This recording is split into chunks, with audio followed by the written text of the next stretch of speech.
I was sorting through bug reports on my laptop when someone knocked on my apartment door sharp, rehearsed, the way only my parents ever knocked.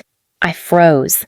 They were supposed to be in Colorado Springs, living their elegant, curated life far from the version of me they preferred not to see.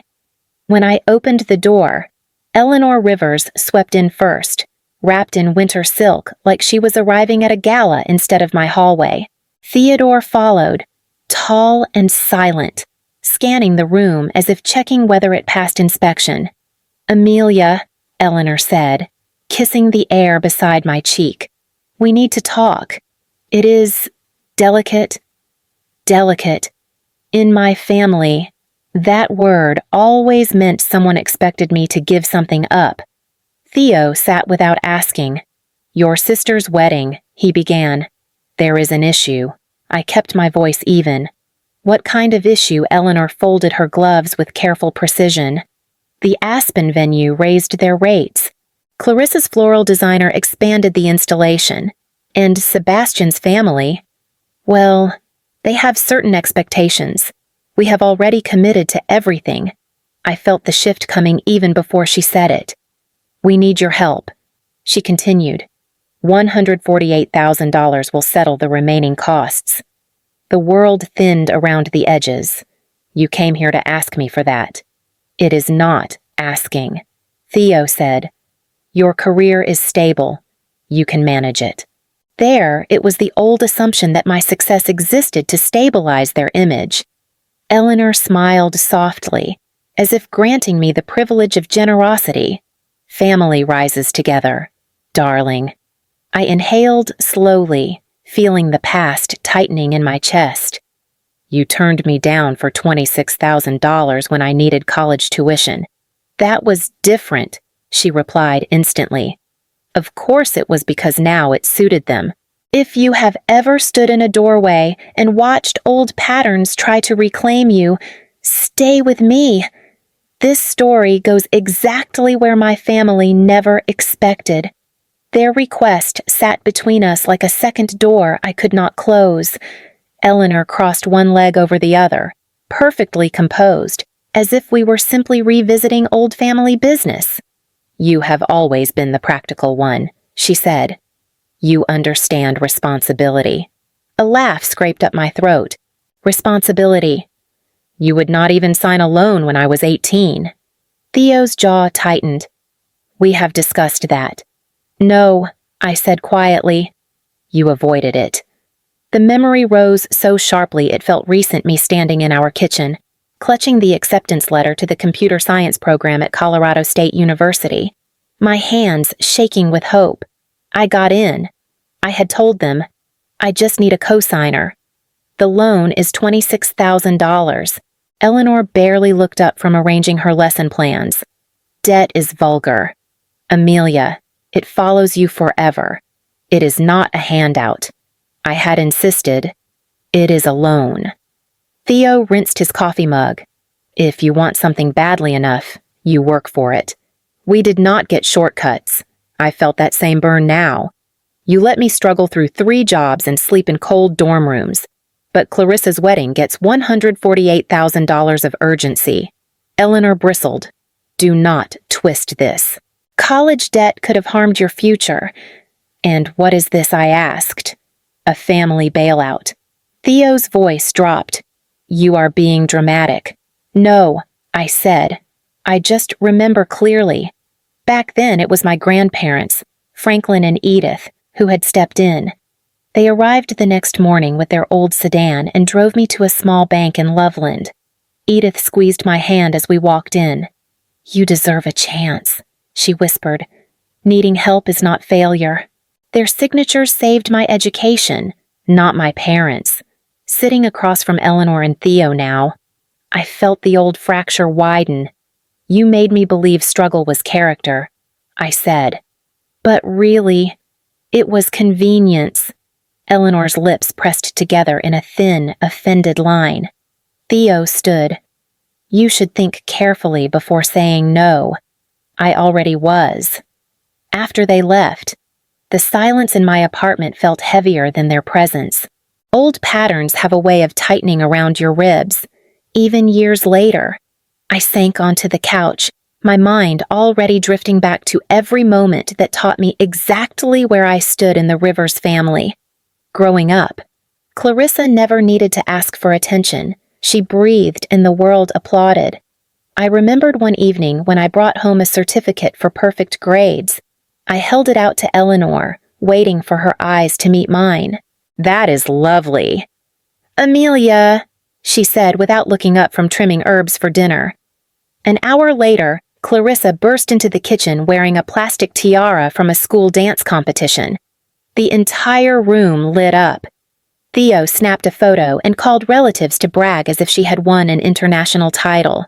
Even then, I learned to fold myself smaller. Those roles followed us into adulthood. Holidays became silent rehearsals of who mattered more. The last Thanksgiving had been the breaking point. I had cooked a meal from one of my grandmother Edith's recipes, hoping it would anchor us. Clarissa walked into my apartment and wrinkled her nose. "This place is cozy," she said, the word landing like an insult. She lifted one of my thrifted chairs. "Is this safe to sit on?" I kept my voice steady. "You are welcome to leave if you do not like it." Her eyes widened, shocked that I had spoken back. "There it is," she said. The attitude. We argued in short, sharp bursts until she stormed out, leaving the door trembling in its frame. Eleanor later called to say I should have been more gracious, that Clarissa was sensitive. Sensitive. The same word they used to excuse everything. Now they wanted me to fund the wedding of the sister who could not tolerate my living room. The next morning, my phone lit up before I even reached for it. One call after another, each name tightening something in my chest. Aunt Vivian's voice came first, sharp and breathless. "Your mother is devastated, Amelia. Absolutely devastated. How could you refuse such a simple request?" $148,000 is not simple, I said. "You make good money," she replied. "Family supports family." She hung up before I could answer. Minutes later, my cousin Mitchell called. "Look, everyone knows you are the successful one. Spread it around. It is embarrassing that Clarissa's wedding is falling apart. Why is that my responsibility?" I asked. "Because you can pay it," he said, as if that ended the discussion. When his call dropped, a new message appeared, a number I did not recognize. "This is Sebastian Kent. Clarissa is overwhelmed. Your refusal is creating unnecessary strain. Please reconsider for her sake." I stared at the words until they blurred. Then I blocked the number. My phone rang again this time. "Eleanor." I answered only because ignoring her would make things worse. She exhaled dramatically. "Amelia, your attitude is causing confusion. Everyone is under the impression that you are unstable about this." "Unstable?" My voice cracked with disbelief. "You came to my home asking for $148,000. It is not just about money," she said. "It is about unity. Unity you only invoke when you need something." I replied. Silence pulsed through the line before she spoke softly. "Dangerously. Think carefully, darling. Refusing to help your sister will define how this family sees you." There it was again, the threat masked as concern. "I understand," I said, and ended the call myself. My phone buzzed again, but I let it ring. The barrage continued for hours, waves of insistence disguised as advice, judgment wrapped in concern. Each voice pushed the same message bend: comply, fall back into place. I sat at my kitchen counter, breathing through the noise, feeling the old roles closing in. Every call made it clearer. If I kept answering, I would never stop being the daughter they could use. By evening, my phone lay face down on the counter, vibrating endlessly like it was trying to crawl away from me. I let it ring. I had nothing left to give to anyone on the other end. I opened the drawer beside the fridge and pulled out an old shoebox I had not touched in years. Inside were the fragments of the life I built alone, pay stubs from my campus cafe job, scribbled notes tracking a $14 weekly grocery budget, and a faded notice warning that my dorm's heater would remain off until I cleared my overdue balance. I sat on the floor and whispered, "Never again," hearing the words leave my mouth like a vow. The phone buzzed again. I ignored it. I picked up a crumpled pay stub, $7.25 an hour. I murmured, 3 shifts back to back. My younger self felt close enough to touch tired, hungry, trying so hard not to fall behind, and my parents had called that struggle character. The phone finally went still. A rare silence settled over the room. I opened my messages and drafted a text to Eleanor and Theo. "I have considered your request. My answer is no." My thumb hovered. Sending it would set off another storm. Not sending it felt like waiting for lightning to strike. A soft knock startled me. I looked through the peephole, no one. Just a neighbor's door closing down the hall. I closed my phone and set it aside. Not yet. The decision was real, but I wanted it anchored in something steadier than exhaustion.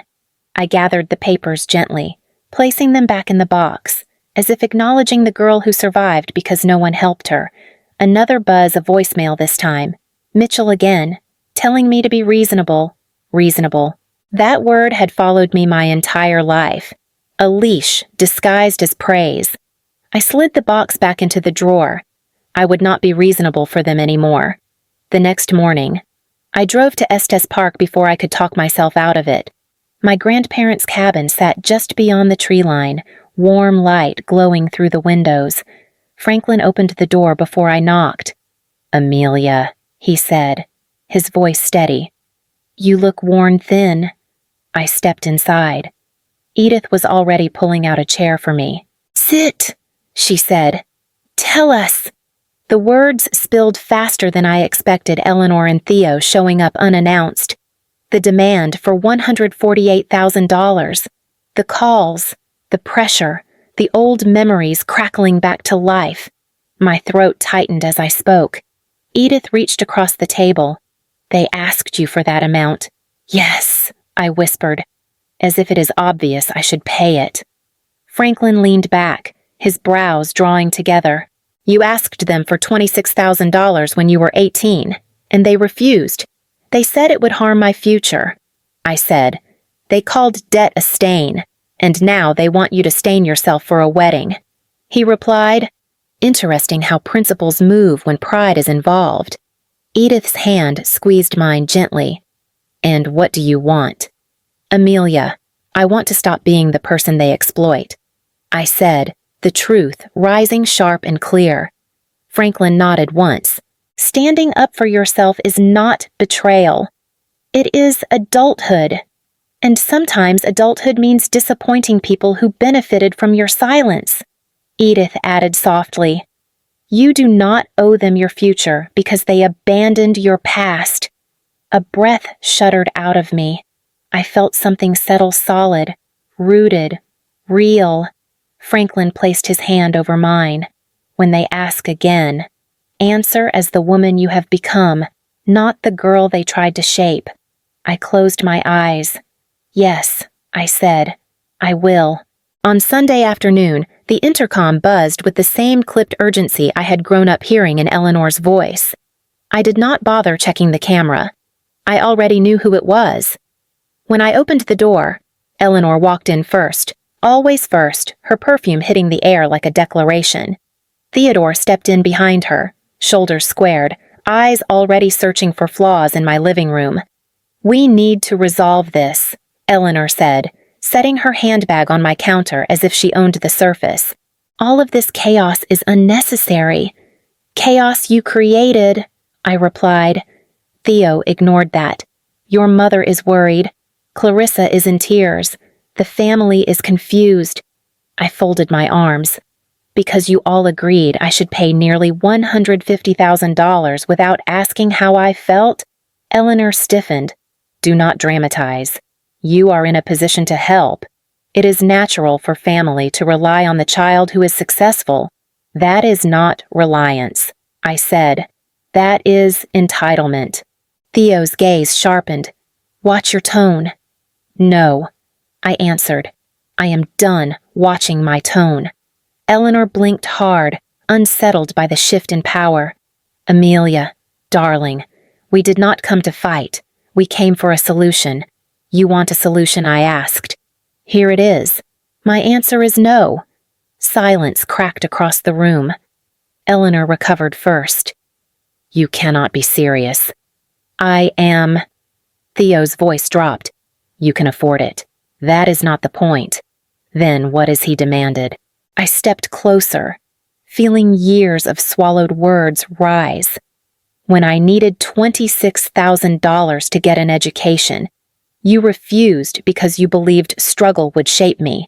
Now you want me to take on $148,000 of debt so Clarissa can have imported flowers in Aspen. Eleanor's lips thinned. Clarissa's future husband comes from a prominent family. Appearances matter, and mine did not. I said. She bristled. You are being petty. The word struck like a slap. Petty. You let me freeze in a dorm room because you would not sign a loan. But now, debt is acceptable because it protects your image. Theo looked away. Eleanor steadied herself, voice trembling.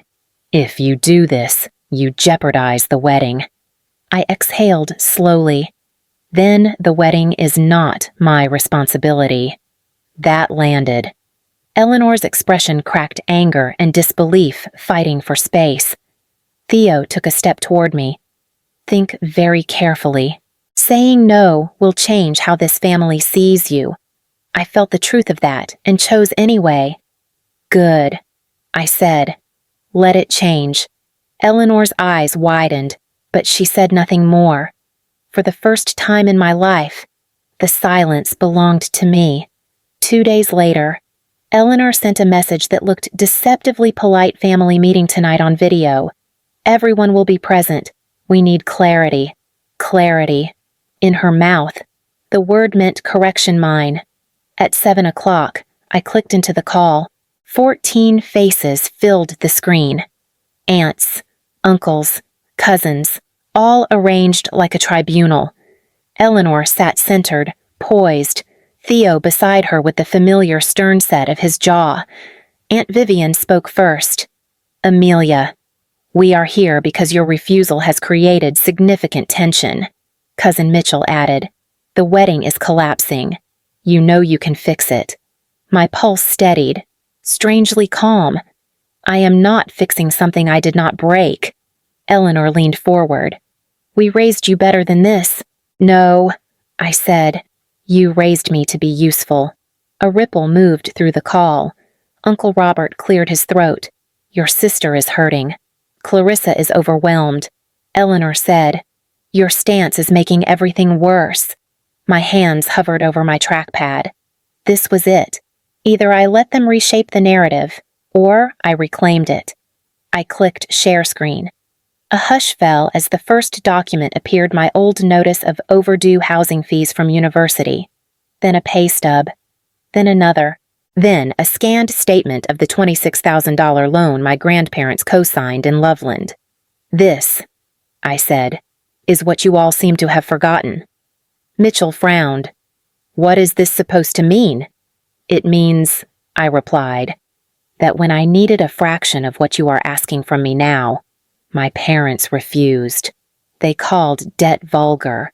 They said struggle builds character. So I struggled. Alone. Eleanor's voice tightened. This is not fair. Amelia, it is entirely fair. I said, you want $148,000 from me for a wedding. A wedding. Meanwhile, I was working 3 jobs and skipping meals because no one here thought my future mattered. Cameras shifted. Eyes dropped. Theo muttered, this is unnecessary. No, I said. This is truth. For the first time since the call began, no one spoke. The silence was not against me. It was absorbing me, recalibrating. I stopped sharing my screen and closed my laptop halfway. I will not be coerced, I said. Not again. No one interrupted, not even Eleanor. The morning after the family call, I woke to a fist knocking frantic, uneven, nothing like Eleanor's practiced rhythm. I hesitated, then opened the door. Clarissa stood there in a wrinkled sweater, her eyes swollen, mascara smudged in uneven streaks. For the first time in years, she looked stripped of her performance. "Amelia," she whispered, "please, can I come in?" I stepped aside. She walked in slowly, like someone afraid the floor might shift under her. I saw the call, she said, voice, thin, all of it. She gripped the back of a chair. "I thought you were just being difficult. That is what Mom said, that you were ruining the wedding out of resentment." My throat tightened. "And what do you think now?" Clarissa's breath shook. "I think I have been blind." I waited. She sank into the chair, hands twisting in her lap. "Sebastian's family keeps demanding upgrades," she said. "Imported orchids, an extended reception, more lighting, more everything. They told me the Aspen venue raised its rate again another $30,000. I pretended I was fine, but I am drowning." Her voice cracked. "I wanted to feel worthy, like I was marrying into something impressive." I sat across from her. "Clarissa." She cut me off, shaking her head. "I treated you horribly. I know that. I mocked your apartment. I mocked your life. But the truth is, I was jealous. You were strong, and I was terrified of disappointing everyone.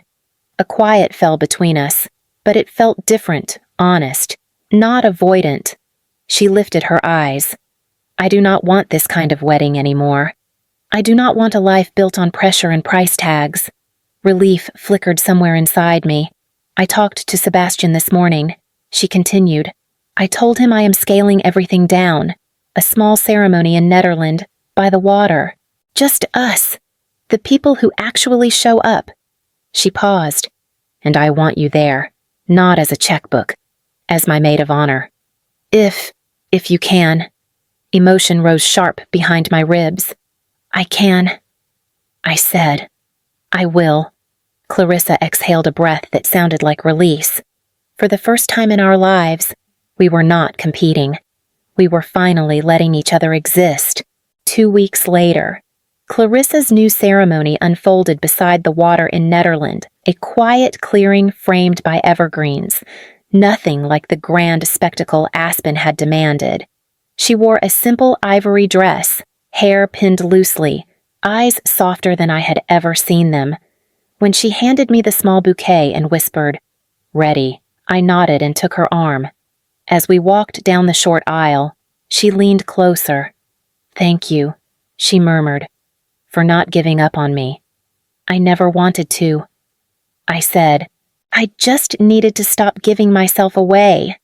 The guests were few Sebastian's parents, surprisingly gentle once the extravagance vanished. A handful of friends, my grandparents, beaming. But Eleanor and Theodore's absence pressed like a shadow at the edge of the clearing. Clarissa noticed.